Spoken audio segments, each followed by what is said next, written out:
yow amoo site internet. tu n'as pas un site internet. tu nous donnes des informations. Kañ la ñu commencé def projet kañ la site internet xew. franchement arrête quoi sérieusement. il faut y aller, il faut débattre. Qu'est-ce qui est important mooy terre bi def terre baa ngi daw. On laisse Omar Faye parler s'il vous plaît. Sénégalais yi nee nañu terre baa ngi daw c'est ça qui est important. D'accord. Je ne vais pas me focaliser sur le site internet. Parce que aussi terre bi ñu koy mettre en place il fallait commencer à parler de ce problème. Il y avait eu une conception. ñu teg terre bi. mais xam nga dara aussi bu ñu koy tegee ci dëkk da nga koy commencer di casse. Il y a eu des gens qui ont parlé de l'opportunité aujourd'hui du terre. Peut-être ñoom ils voient l'opportunité du terre. D'autres peuvent voir autre chose. Mais pendant tout ce temps bi terre bi di déroulé parce que mën nga génn fii ay archives yoo xamante ni ne bi ñuy mettre en place terre bi am na ñu taxaw di casse di wax sur le montant et tout ba tollu à ce niveau. Il fallait que les Sénégalais depuis ce temps-là ñuy taxaw di alerter État du Sénégal di expliquer ce qui se passe fan ngeen jëm montant bi kañ la ak lan la ñu war a def et ça aussi Abdourahmane c'était intéressant c'était important à ce que bi ñuy mettre en place terre bi comme vous l'avez si bien fait en tenant une conférence de presse pour parler avec des journalistes dès le début bi ñuy annoncé boo wax conception bi wax fu ñu jëm il devait aussi organiser des conférences de presse pour dire aux Sénégalais voilà ce qui se passe non attends même rek même waaw même wax opportunité waaw non dafa ndànk waaw dafa ndànk dama lay wax dama may may aussi ma wax la quoi parce que aujourd'hui yaa ngi wax certes mais bi seen Rufisquois yi nekkee dans une situation difficile avec les impactés et tout moi j'ai jamais entendu en tout cas Abdourahmane Diouf parler de ça je ne l'ai jamais entendu et il fallait en parler parce que tu es Sénégalais tu es Rufisquois tey impacté yi nekkoon nañ ci benn situation ba là où tu habites fa nga dëkk yow nga xam ne terre bi foofu la jaar muy créé ay impact nit ñi nekk ci inondation ñi nekk ci lépp mosuma gis Abdourahmane sol casquette sol jean wala sol tunique ñëw seeti population yi waxtaan ak ñoom amul wala nga génneel mu benn jour ba mu ci def c'est-à-dire yooyu aussi dafay baax ci nit booy wax dès le début parce que am na yoo xamante ni man mën naa ko wax wala Serigne Sall wala keneen mën na ko wax ñu ne ah kii kat commencé na wax dès le début mais tey ba egg phase finale réalisation terre bi commencé di daw nga bëgg a wax loo xamante ni c'est dépassé ça aussi pour revenir en arrière dañuy indi problème ça ne pose problème non man dama lay wax ça me pose problème parce que man je suis en l'aise quand je parle dès les concessions j'ai parlé que 568 milliards man waxuma ay chiffres yi man dama naan li président wax man li président wax la wax dafa ne 568 milliards dañuy defaree terre bi 55 kilomètres la 36 kilomètres dañuy commencé 568 milliards tey ñu koy inauguré mu ne 780 milliards c'est-à-dire là monsieur le ministre da ngeen waroon expliquer Sénégalais yi pour une différence de près de 200 milliards war ngeen mën a taxaw ne Sénégalais yi lii le président waxoon waxuma sax yow sa wax parce que c'est le président de la République ça lii le président waxoon fii lañ toll la moo tax ñu ñëw fii rek lii moo tax et ça n'a pas été fait yooyu day indi doute dans l'esprit des Sénégalais. Il fallait le faire pour que nit ñi xam réellement lan moo tax ñu jógee 568 milliards dem 780 milliards loolu amul. Maintenant beneen problème yi nga xamante ni ne nit ñi am nañ sur les impactés parce que tey terre bi opportunité bi c'est de désengorger Dakar. nee na c'est de désengorger Dakar or mais avec 1000 milliards. ou avec 780 milliards on peut désengorger Dakar sans passer par la terre c'est-à-dire que tey bu ñu jëloon 700 et quelques milliards ku nekk am nga sa opportunité rek mais tey bu ñu jëloon 780 milliards la ñu yóbbu ko Tambacounda la ñu yóbbu ko Kaolack la ñu yóbbu ko Saint-Louis la ñu yóbbu ko feneen dinañ mën a fixer les jeunes créer des infrastructures à partir de là-bas sans pour autant que les gens viennent à Dakar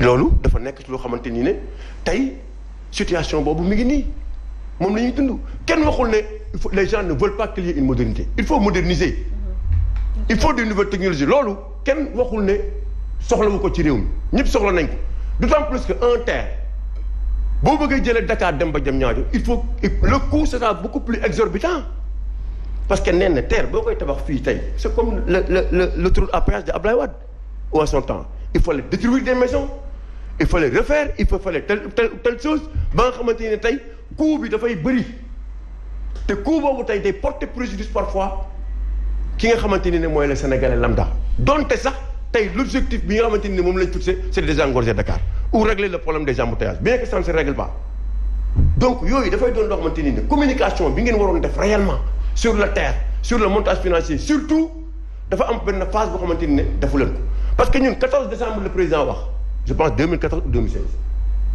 ne tey laa koy lancé le 19 janvier 2019 laa koy inauguré mais tey bu ñëwee ba 2021 à la fin de 2021 ngeen inauguré ko mais expliqué leen ñun ñi xam ça va permettre maintenant au Sénégal de savoir que lii ak lii ak lii ak lii la demee mais s'il n'y a pas de communication les gens vont se dire que ñii il y a quelque chose yu ñuy laax donc tey on est en l'aise quand on parle du terre de ses impacts de ses conséquences et tout on est en l'aise parce que du tey la ñuy door a wax dañu yàgg taxaw di ko wax te loolu il faut que aussi nos leaders qui sont là bàyyi ba ay dernière minute aussi taxaw di wax nañ ko wax te dee ba ñuy teg terre bi di wax opportunité bi amul ci tous ces leaders qui sont là qui aspirent demain à diriger ce pays ou à faire quoi que ce soit qui en parle de ce problème amul te Sénégal boo ko bëggee nag doo bàyyi ba ñu toll ci benn phase bi nga door a taxaw di wax parce que tey boo waxee montage financier bi après terre bi am na ba pare.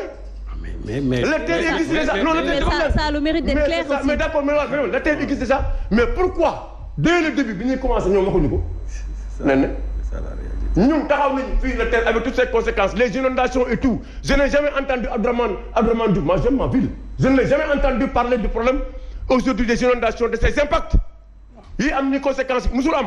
il en a le droit. waaw mais comme que pas aujourd'hui qui n'en parle mais moo tax may leen yéen parce que xeex. non c'est pas un problème. gis nga nen xeex boo si bëggee réussir. il faut être juste. non c'est toi qui ne pas juste. c'est ça le malheur dans ce pays. c'est-à-dire c'est ça le malheur dans ce pays. c'est-à-dire que da ngeen di bàyyi ba dara taxaw. ba jaan bi dem. nga topp ci ginnaaw. naan da ngay dóor naan da ngay def et c'est ça le problème c'est-à-dire dara. nit ki heure bu ko neexee mu critiquer projet bi. nit ki heure bu ko neexee mu critiquer projet bi.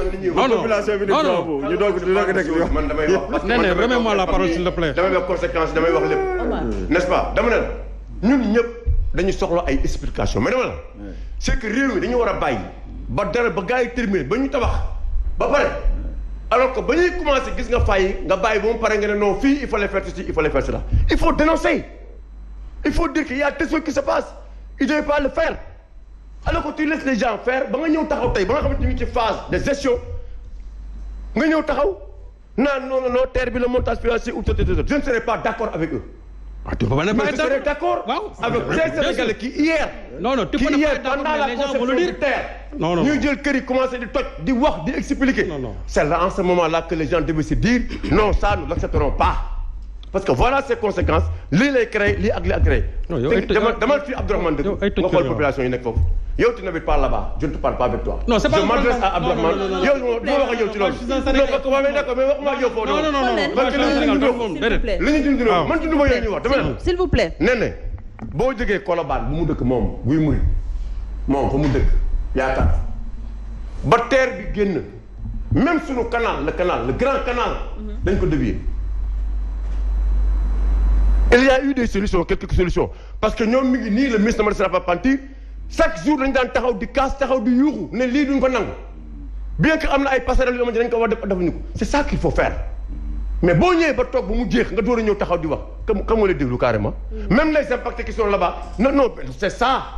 c'est-à-dire réew boo bëggee mu jëm kanam boo gisee dara moo xamante ni lépp mu jëm baaxul da ngay teel a alerter ça la ngay alerter rek si dañuy di jël ay dispositions le plus vite possible mais il faut pas aller à une phase finale. d'accord nga xam ne ñun sunu fi nga xam risque ba ñu dëkk nga xam ne. dañ ko déstocké.